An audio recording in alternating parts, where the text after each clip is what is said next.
What's up guys, welcome to a new video. Today I have a new addition to the channel. It's right behind the camera right here, and I'm gonna go ahead and get some shots of it for you guys, and then we're gonna jump into a lot of the fun stuff that I've done to this thing already, and then some of the things I have to do to it in the future. So stay tuned and let's get rolling.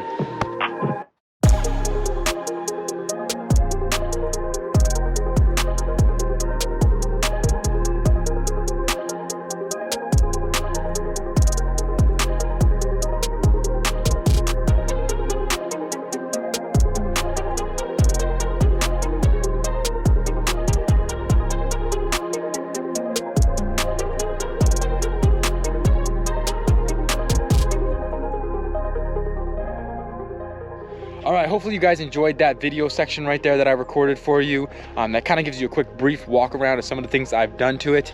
And I'm still gonna go a little more in depth here. I'm trying not to make this video extra long unnecessarily. So we're just gonna do a quick brief walk around, point out some of the things I've done, and then we'll do another portion where I'm gonna talk about the things we're gonna do in the future to this truck. So starting off right at the front, obviously there's a lot of modifications done to this truck, pretty moderately and tastefully.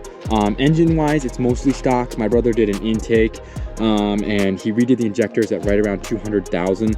This truck has 260 on it now. It's a common thing with this LB7 year truck. The injectors go bad right around 200,000. So he went ahead and did that for me, which was great because now I don't have to do that, at least not for another 200,000. But he did intake, the injectors. He did a straight pipe 4-inch exhaust back because it is the lovely diesel and it sounds amazing.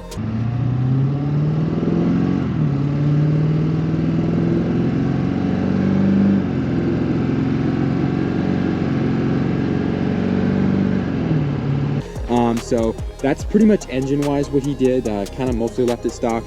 And then front wise here you can see that there's definitely new headlights with the DRLs in there.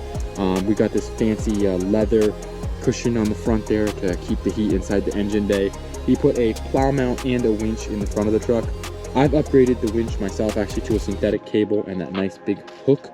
And then I put some Fairleads, or sorry, not Fairleads, the little dingle dangles on there. Anyway, so coming around to the side of the truck here, obviously everything kind of mirrors each side there. When he had the truck a little while ago, the springs on the back went bad, so he went ahead and purchased some new springs. But what he didn't realize, he bought an upgraded version. I think it was for the 3500, so it lifted the back end of the truck higher than the stock style would be. And so the truck would lean forward, and we were guessing it was about 3 inches. So I actually went to Rough Country and purchased a lift kit and kind of used it as a leveling kit, if you want to call it that. Raised the front 3 inches, and that kind of leveled the truck out pretty nice. I might eventually go a little bit higher, it depends. But then obviously you can see the biggest upgrade on this truck by far is probably these wheels that I put on here. I purchased these off of a guy on Marketplace, really cool guy. They actually originally had 35s on them, and they were just ginormous. I had trouble with them rubbing really bad, and I just really didn't like the ginormous look. It looked like I was driving a dump truck. So I actually got some new bands on there because of the wintertime rolling around, and I wanted to be able to drive through the snow, especially because I use this as a plow truck. So I got some nice meaty tread on here. That definitely changed the look of the truck a lot.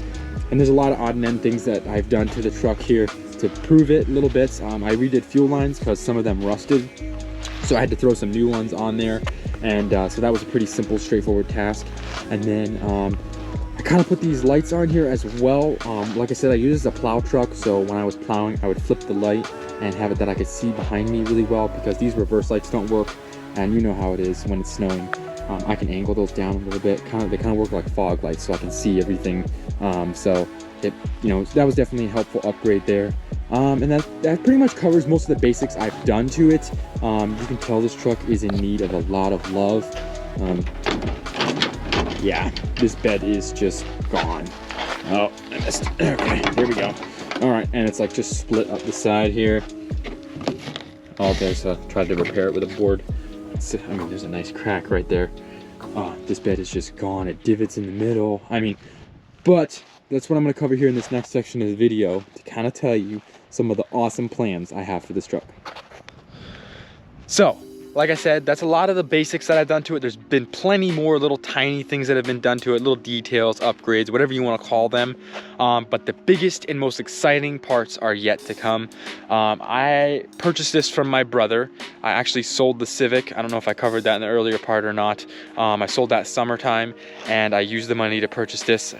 There's a lot of sadness involved with that, obviously, because I didn't really want to sell the Civic, but you know, I knew it was for the best. I use this truck so much now. But my brother, who had it before me, actually was planning on doing a frame off with it, and just ended up not doing it. He's actually moved since, and so he actually sold the truck to me with all of the necessary parts to do a frame off. So I have a rust-free cab from Pennsylvania. It was actually from a donor truck an insurance company took apart, and so I have the cab from that, and I have a rust-free bed from Texas. And the cab is green and the bed is white, so technically I could just leave it the same color, just paint the cab white. I'm not exactly sure what I'm gonna do in the future. I do think I want to change the color of the truck. What color, I'm not too sure. I might even do a poll on that, give you guys a few options and see what you guys see is the best one. But there's just a lot that's gonna happen with this truck. I could cut and weld rockers and cab corners, but it would just be a nightmare because there's so much missing under there because our lovely state of New York just lays the salt on nice and thick. The fenders are shot, so I'd have to get some new one of those. My brother actually got this rust-free hood from a dude, and I put that on actually because the other one just had complete clear coat failure. It was basically like this matte color of the white, and it didn't look good at all. So like I said, there's a lot that's going to change about this truck if my plans work out in the future. So make sure you guys stay tuned. I'm going to tackle the bed here soon in the next few months to kind of get the undercoating. I want to do it on the new bed so I can be assured that this bed isn't going to rust out in the life of this truck. So I'm going to undercoat the bottom with like a rubberized undercoating you probably see at like parts stores. And then I'm also going to do bed liner for the inside of the bed to make it more durable, and that way it doesn't get dinged up and scratched and rust super easy. And then the cab, if I do end up swapping that, I'm going to go ahead and paint it. The doors I'll have to take off and paint those because those are obviously going to get swapped onto the cab. So that should cover basically everything I've already done and everything we're gonna do in the future, hopefully. Well, obviously not everything because there's gonna be a lot extra stuff that's probably gonna be spur of the moment there. But make sure you guys subscribe down below if you wanna follow this journey. If this is the kind of content you guys like, let me know. If you don't like it, we'll just totally make it disappear. But I'm really excited for what can happen with this truck in the future. So if you guys have any cool ideas, leave those in the comments. I might be able to get some upgrades based on that. Definitely a lot to happen for the truck in the future, but I'm not gonna drag this out any longer than it has to be, and I'm getting super excited here. So I will see you guys in the next video.